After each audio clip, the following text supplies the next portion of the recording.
Hi all. Today we are going to discuss about anatomy basic sciences for university exams. I just want you to remember I prepared a PPT, a PDF which is more of comprises of images so that I can able to explain it in a crisp format. A disclaimer is given in the description. Let's move on to the video. For submandibular gland, you have to mention about this five important points. You have to mention about all these five important points. So what are they? You have to mention these basic key points. Like uh, first thing, submandibular gland. The duct opens in the floor of the tongue, and submandibular salivary gland superficial portion lies over the mylohyoid, which is the floor of the diaphragm. Deep part lies beneath it, and above you will be having the lingual nerve, and below you will be having the hypoglossal nerve with vena comitans, and this is submandibular salivary ganglia. So this is very important diagram. Just remember that mylohyoid forms oral diaphragm, divides two parts. Hypoglossal nerve which winds around the lingual artery, and lingual nerve winds around submandibular duct. This is a very important anatomical correlation as we see this. And the second anatomy, look at this image. For respect to the parotid gland, the first thing we have to remember here is parotid gland, and deep to that we will be having internal carotid artery. From medial to lateral internal carotid artery, we will be having this vagus nerve, hypoglossal nerve, spinal axillary nerve, and this external carotid artery which divides into occipital artery and facial artery, and the terminal branches will be, we know, external carotid artery divides into superficial temporal artery and the maxillary artery, right? So this is one of the anatomy. And the submandibular salivary gland, which lies in close relation to the posterior of digastric. So look at this image, you will have a better idea. So the floor of the mouth, we having this mandible, and then we will be having the submandibular salivary gland right here, and the posterior of digastric is present, anterior of digastric is present, and that is what explained in this image, the tendon of digastric muscle, right? Now we move on to the next question. The same, this is very important. Submandibular salivary gland is covered by this very important deep cervical fascia, which forms submandibular ligament, and mandibular canal, which is having the inferior alveolar nerve and vessels. The very important favorite question for all examiners, deep cervical fascia, which encloses the submandibular salivary gland, and it is attached to the base of the mandible. Marginal mandibular nerve, which lies below 1 to 2 centimeter below the angle and lower part of the mandible. So this is you should always write like this. For anatomy, you should write like 5 points. First, extent, site, relation, and boundaries. Clinical significance. So with respect to this marginal mandibular nerve, which lies 1 to 2 centimeter below the angle and lower border, so if it is injury, it causes flattening of the lower lip, and for that we are performing Hayes-Martin maneuver, which is very important in preservation of the marginal mandibular nerve, as we know this, right? Yeah. So now if the injury happens, and this is flattening of lower lip happens now. So this is a very important horizontal section through the submandibular region. We know mylohyoid is the oral diaphragm which divides the superficial part and deep part of submandibular salivary gland. Sublingual salivary gland lies above the genioglossus muscle, and the anterior of digastric lies in close relation to the superficial portion of submandibular salivary gland. Deep part lies on the hyoglossus muscle. the one more relationship of the submandibular salivary gland, very important anatomical correlation. Submandibular duct, which is opens into the floor of the mouth, and facial artery courses through the submandibular salivary gland. So from the skin we'll be having the beneath it platysma, deep cervical fascia, facial vein, and submandibular lymph nodes are present. So this is very important. Submandibular salivary gland, facial artery coursing through it, facial vein separately runs, and this is a deep cervical fascia which joins to form a ligament. Right. Next. So this is very important. The connection of submandibular salivary ganglion with the secretomotor fibers towards this fibers. So superior salivatory nucleus. So just remember this: superior salivatory goes inferiorly for submandibular and sublingual. Inferior salivatory goes superiorly, that is your parotid. Superior salivatory arising from glossopharyngeal nerve, where you will be having the nervus intermedius, and from there chorda tympani nerve, which joins the lingual nerve, and then it will reach the submandibular salivary ganglion, and from there the postganglionic fibers arises, which supplies submandibular salivary gland blood supply, facial artery as it courses through it, and nerves branch from submandibular salivary ganglion. This is very important, lymphatic drainage of the stomach.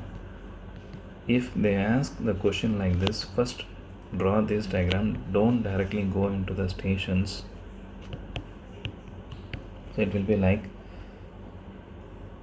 the fundus part which drains into the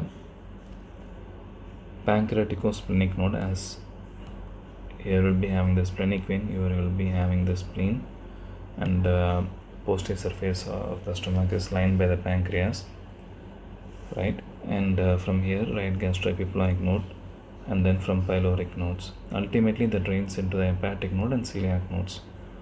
From the lesser curvature they drains into left gastric node, greater curvature drains into pancreaticosplenic nodes.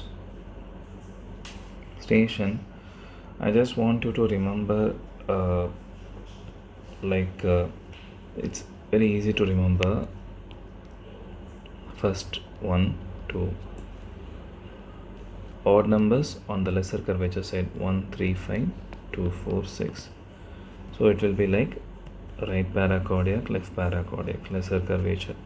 The one thing to remember, 4SA is shallow gastric and 4SB is left gastroepiploic, 4D is right gastroepiploic, and suprapyloric and infrapyloric, and 7 is left gastric artery, 8 which is your simple to remember, 8 is hepatic artery, which is your portal triad structures where you will be having this. 9 is your celiac trunk, right? And 10 is your splenic hilum. You should always keep telling this, then only it will come to your mind. And 11P is proximal splenic, 11D is distal splenic, and this is very important. 12A, which is left hepatoduodenal, 12B is posterior hepatoduodenal, 13 which is retropancreatic, 14 is SMV, 14A is SMA, 15 middle colic, 16A aortic hiatus. So 16A is aortic hiatus, 16B2 is para-aortic node. So this one they will ask you definitely. And repeat question, deep cervical fascia, and they also ask you about prevertebral abscess. Just remember this point. You are having a deep cervical fascia, anterior layer encircles, there is a rule of 2, so just remember this: anterior layer encircles 2 muscles, 2 glands, 2 spaces. So 2 spaces are supraclavicular and suprasternal space, which is also known as burn space, and 2 glands, which is your parotid and submandibular salivary gland, 2 muscles. Yeah, it encloses sternocleidomastoid muscle. and digastric muscle. Middle layer encircles and envelops thyroid gland, which forms the false capsule of the gland. Posterior layer splits to form anterior and posterior. Look at this. This is the posterior layer, which splits to form alar fascia and your prevertebral fascia. Alar fascia descends down. Prevertebral fascia, which is, look at this image, prevertebral fascia, which splits into alar fascia, right? And that's how they form the prevertebral space. There is one thing called buccopharyngeal fascia, which joins with alar fascia. So I will explain it in another image. It will be helpful. Pretracheal, which is anterior, posterior is prevertebral. Then buccopharyngeal fascia. So pharyngeal tubercle, it arising from pharyngeal tubercle descends downwards. Pharyngobasilar, from the base of skull and descends into the pharynx. Carotid sheath encircles two vessels and nerves, which is your IJV and internal carotid artery and nerve, which is your vagus nerve. So look at this image. This is what I am emphasizing about. So as we saw, prevertebral fascia, which divides into two layers, alar layer and proper prevertebral fascia. Alar layer fuses with the buccopharyngeal fascia, and this prevertebral fascia descends down where it forms the prevertebral space, right? So this is very important. We are having the vertebra, which is a prevertebral fascia, and here, as I said, the deep cervical fascia encloses two muscles. So what are all the two muscles it will enclose? Sternocleidomastoid on the both sides, and then these are strap muscles. This is thyroid gland, trachea and esophagus. The carotid sheath encloses IJV, internal carotid artery, vagus nerve, sympathetic chain. So this is what I said. The ligamentum nuchae is from the spinous process of the vertebra. And this image for parotid gland and submandibular cervical gland with respect to relation of deep cervical fascia. So we know that submandibular salivary gland is enclosed by two layers of deep cervical fascia, right? And for parotid gland, it is divides into two layers and then attached to the inferior portion of zygomatic arc. From there it will form encloses retromandibular vein and facial nerve, external carotid artery which pierces stylomandibular ligament. Scalenus anterior, this is very important. They will most often ask you about carotid sheath. See, carotid sheath, the one point I want you to remember is trunk of brachial plexus, scalenus anterior and scalenus medius muscles. Here, carotid sheath encloses IJV, common carotid, external carotid, internal and external carotid and vagus nerve. Posteriorly leaving sympathetic chain, anteriorly ansa cervicalis. The very important is it lies between scalenus anterior and scalenus medius. The prevertebral fascia which descends down as axillary sheath. So next, clinical anatomy. Any infection which is a purulent collection in front of prevertebral fascia, it was because of separation of retropharyngeal lymph nodes which tracks into anterior mediastinum. As I said, buccopharyngeal fascia which descends from the base of skull joins with the prevertebral fascia, that is your alar fascia, so that it will not descend into the anterior mediastinum, whereas it will be presenting as bulges in the retropharyngeal space. So behind the prevertebral fascia you will be having the vertebra. So there is a port spine or vertebral caries. It will not track beyond the fusion at the level of L4 vertebra because of the fusion of the prevertebral fascia and the anterior longitudinal ligament At the level of L4 vertebra,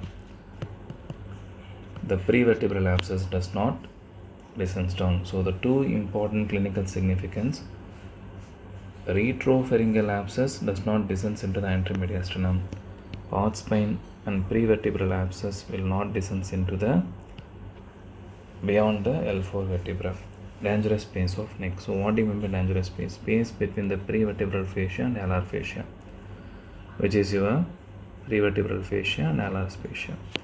For prevertebral fascia that extends into axillus axillary sheath, through which brachial plexus and axillary vessels passes. So see this image. Brachial plexus and axillary vessels passes into the subclavian vessel passes and become the axillary vessels. So if TV neck is present, it will be tracking down via this sheath and form supraclavicular abscess and axillary lymph nodes. Very important question: arterial supply of ureter. Just remember this point. Ureter derives the blood supply up to the pelvic brim from the medial aspect directly from abdominal aorta, from the lateral aspect from the internal iliac artery. This is very, very important. So from the important and very important, the ureter have a sufficient periureteric vascular supply so that the blood supply will be adequate. So this is very important. So the important arteries supplying ureter from above downward are renal, testicular, direct branches from aorta, internal iliac artery, vesical artery, middle rectal and uterine artery. Just remember this point: upper 2/3 medial aspect. So you will be having abdominal aorta branch, renal artery and even testicular gonadal vessels. Then from lower 1/3 on the lateral aspect, which is your internal iliac vessel, vesicle, middle rectal or uterine vessels. This is very important. Axillary group of lymph nodes. There are 6 group of lymph nodes.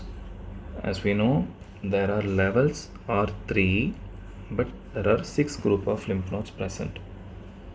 First, group 1, external mammary, lateral aspect of pec minor and deep to pec major. Group 2, scapular along the subscapular vessels. So subscapular vessels. Group 3, which is your central node, and that is node in the central part of the axilla. Group 4, interpectoral node between pec major and minor, lateral part of axillary vein, which is node group 5. Node 6, node along the medial part of axillary vein. So the medial part of axillary vein, which is your subclavian node. So the very important point I want you to remember and understand is group is 6, level is 3, which is lies lateral, in between and medial to pec minor. Now recurrent laryngeal nerve, just remember this mnemonic: right and left. Right R for Rosa. Rosa is right is oblique, short length, anterior. Left is opposite, deep, straight, long course, which is on the left. Recurrent laryngeal nerve or embryologically derived from 6th branchial arches. So develop below the 5th and 6th aortic arc, and right aortic arc, left aortic arc, right subclavian artery and arch of aorta. So right aortic arc gives rise to right subclavian, left aortic arc gives rise to arch of aorta, which means during embryological development the arch of aorta will be like this. So in that case, recurrent laryngeal nerve goes like this. So it will be pulled down. So recurrent laryngeal nerve on the right side hooks around the ligamentum arteriosum, which is between right carotid and subclavian artery, enters larynx. Left side ligamentum arteriosum, right side subclavian artery. Migrate via tracheoesophageal groove, enter the larynx. I separately made a video on the recurrent laryngeal nerve in my channel. So recurrent laryngeal nerve courses beneath inferior thyroid artery, that is between the branches of inferior thyroid artery, passes deep to the curves anteriorly towards ligament. So very important is, just look at this. Inferior thyroid artery will be like this, which lies medial to the carotid artery. Recurrent laryngeal nerve passes between the branches of inferior thyroid artery. Right. Inferior parathyroid gland, which is, so inferior thyroid artery will come, divides into two like this. Inferior parathyroid gland lies beneath the descending branch of inferior thyroid artery and lies superficially above the recurrent laryngeal nerve, whereas the superior parathyroid gland, which lies above the recurrent laryngeal nerve. So this is a very important anatomical correlation for understanding of parathyroid gland. There is one thing called on, if there is a aberrant right subclavian artery arising from aortic arc, it will be like this. So normally left subclavian, left common carotid, right brachiocephalic trunk, which divides into like this. So recurrent laryngeal nerve goes in between this, and on the left side it goes between the ligamentum arteriosum. But in a case, if there is right side subclavian artery arising like this, the direct branch from the aorta, causing dysphagia lusoria. So in that case, it will become non-recurrent laryngeal nerve. On the left side, there may be situs inversus. Normally aortic arc should be on the left side, but if it is on the right side, then it is situs inversus and the right sided aortic arc. So this is very important with respect to brachial plexus. Cord is divided into three parts by axillary artery. So remember this mnemonic: C5, C6, C7, C8, T1, forming the lateral, medial and posterior. For medial cord, the mnemonic is M4U, which is medial cutaneous nerve form, forearm, median nerve, the medial root of median nerve, ulnar nerve. So which is M4U. Whereas in the case of lateral cord, the mnemonic is LML. Lateral pectoral nerve, lateral root of median nerve, musculocutaneous nerve. If it is a posterior cord, the mnemonic is ulnar. What is ulnar? Upper subscapular, lower subscapular, nerve to latissimus dorsi, axillary nerve, radial nerve. So for posterior cord, the mnemonic is ulnar. For medial cord, the mnemonic is LML. For lateral cord, the mnemonic is M4U. Sorry, medial cord M4U, lateral cord LML. Right.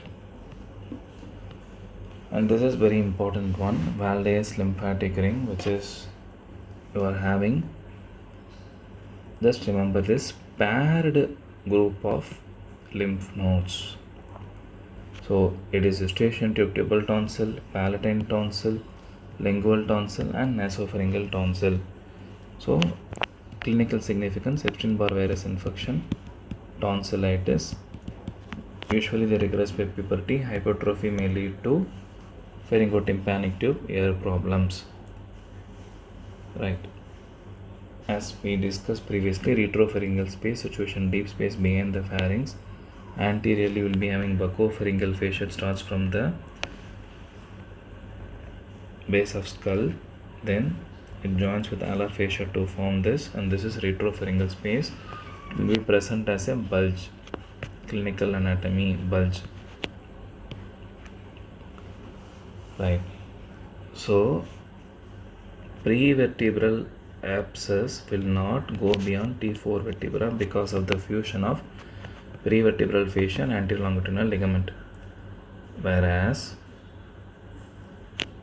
retropharyngeal abscess does not go into the anteromediastinum because of fusion of buccopharyngeal fascia with prevertebral alar fascia.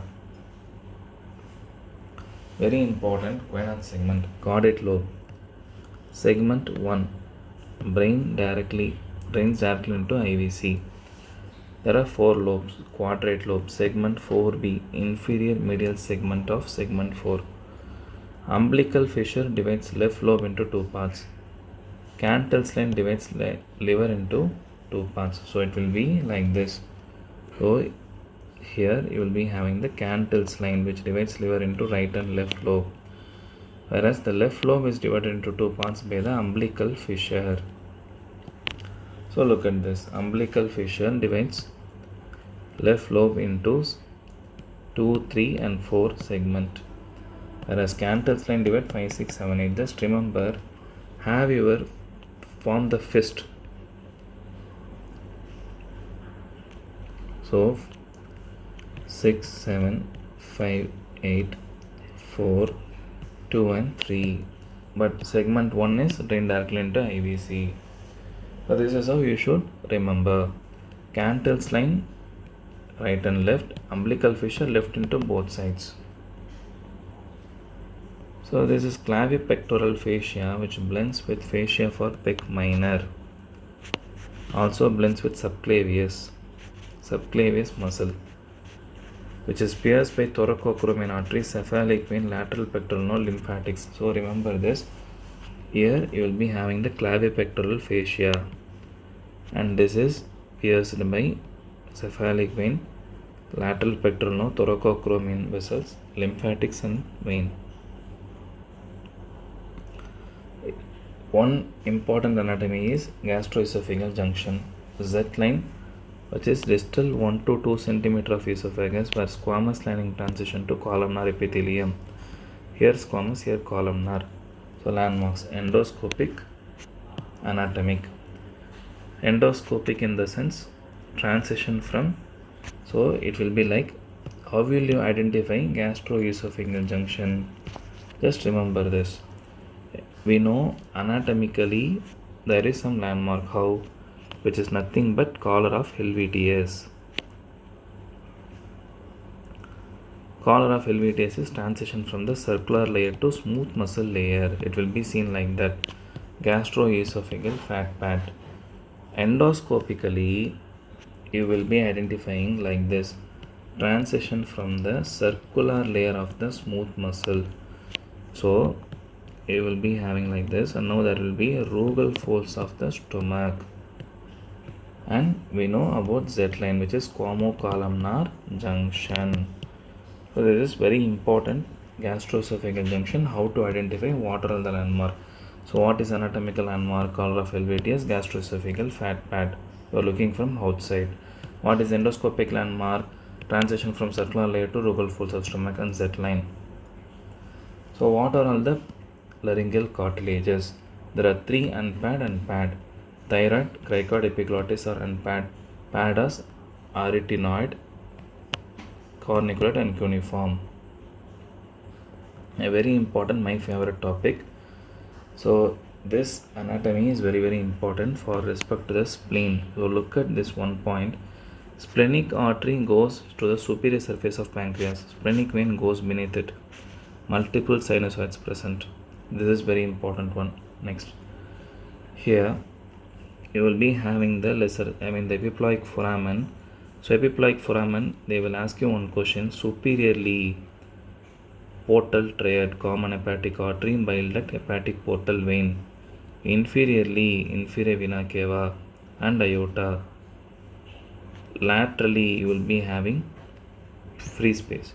Medially, you will be having epiploic foramen, which is a fascia which is lined by the peritoneal layer. See here, splenorenal ligament, from which the splenic artery lies. Here, a very important, the free edge of the lesser omentum, which forms the boundary for the epiploic foramen. This is very important anatomy. And my favorite question, this one. Functional anatomy of spleen. You will be having two important, white pulp and red pulp. So this is red pulp, and you will be having this white pulp, which is your primary follicle. Here, marginal zone. In that, you will be having periarterial lymphoid sheath is present. So what are the functions of spleen? Main function, IgM production, macrophages, they act in red cell breakdown return to plasma. Pitting, distorted red cells in sickle cell disease will spleen forms the pit. Only the reservoir function, spleen does contain approximately 8% of red cell mass. 16th week of gestation or 4th month, the hematopoiesis is present from the fetal spleen, right? So these are all the points. The next part of video is uploaded in a separate format.